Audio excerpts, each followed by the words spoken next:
Hello friends, welcome to my Shali's recipes. இப்போ நம்ம ஷாலிஸ் ரெசிபீஸில் பார்க்க போகிற ஒரு ஹெல்த்தியான ரெசிபி பார்த்தீங்கன்னா, இன்றைக்கி நம்ம சப்பாத்தி தான் பண்ண போகிறோம். சப்பாத்தியில் என்ன அப்படி ஹெல்த் இருக்குன்னு பார்த்தீங்கன்னா, இன்றைக்கி நம்ம செய்ய போகிறது ஒரு டிஃப்ரெண்ட்டான சப்பாத்தி. நிறைய பேருக்கு சப்பாத்தி சாப்பிடுவாங்க, வெயிட் லாஸில் இருக்கிறோம், சப்பாத்தி சாப்பிட்றோம் அப்படிலாம் சொல்லுவாங்க. ஆனால் வந்து அவங்களுக்கு டைஜஷன் ப்ராப்ளமும் ஆகாது. அதே மாதிரி ரொம்ப ஹீட்டாகவும் ஆகும் உடம்பு. ஸோ அந்த மாதிரி பிரச்சனையெல்லாம் இல்லாமல் நம்ம டயட்டில் இருக்கும்போது கண்டினியூஸாக நம்ம வந்து சப்பாத்தி சாப்பிட்டாலோ எந்த ஒரு ஹீட்டும் உடம்புக்கு ஆகாத அளவுக்கு இன்னைக்கு நம்ம பண்ண போகிறோம். வாங்க இது எப்படி செய்கிறதுன்னு பார்க்கலாம்.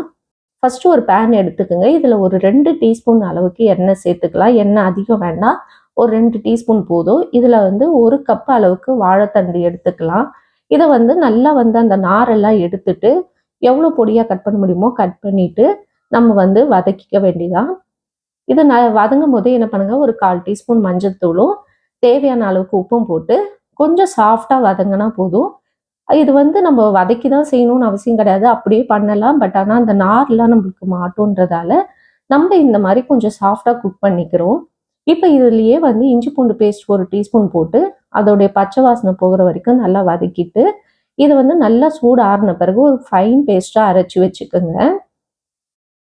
இப்போ ஒரு பவுல் எடுத்துக்கலாம். இப்போ நார்மலா நம்ம சப்பாத்தி மாவு எப்படி செய்வோமோ அந்த மாதிரி தான். இப்போ வந்து ஒரு 3 கப் அளவுக்கு நான் வந்து கோதுமை மாவு எடுத்திருக்கேன். இது கூடவே நீங்க மைதா வேணுனாலும் எக்ஸ்ட்ரா சேர்த்துக்கலாம். நான் இன்னைக்கு வெறும் கோதுமை மாவு மட்டும் ஒரு 3 கப் எடுத்திருக்கேன். இதுல 1 டீஸ்பூன் அளவுக்கு ஓமம் சேர்த்து நல்லா நம்ம மிக்ஸ் பண்ண போறோம். அது கூடவே கொஞ்சம் உப்பு சேர்த்துக்குங்க.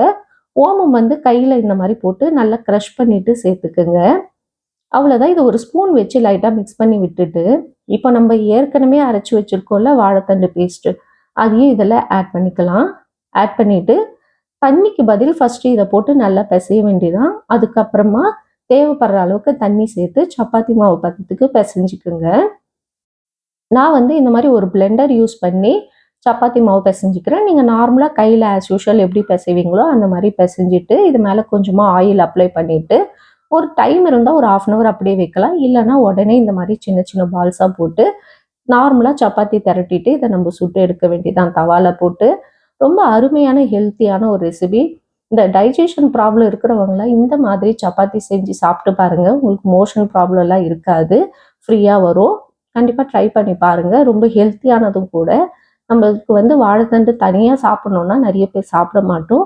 ஸோ இந்த மாதிரி இது கூட சேர்த்து நம்ம சாப்பிடும்போது டேஸ்ட்டும் நல்லாயிருக்கும், ஹெல்த்துக்கும் ரொம்ப ஆரோக்கியமாக இருக்கும். இதில் நான் வச்சுருக்க சைட் டிஷ் பார்த்தீங்கன்னா, தக்காளி கறி பார்த்தீங்கன்னா, நம்ம ஆல்ரெடி போன வீடியோவில் போட்டிருக்கேன். அதோடைய வீடியோவும் போய் பாருங்கள். ரொம்ப காம்பினேஷன் சூப்பராக இருக்கும், டேஸ்ட்டாக இருக்கும். ட்ரை பண்ணி பாருங்கள். ஒரு 7 நிமிஷத்துலேயே அந்த தக்காளி கறியை வந்து நம்ம செஞ்சிடலாம். அருமையாக இருக்கும். அதையும் ட்ரை பண்ணி பாருங்கள்.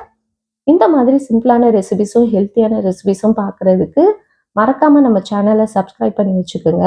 இன்னொரு வீடியோவில் உங்களை சந்திக்கிறேன். Bye bye friends.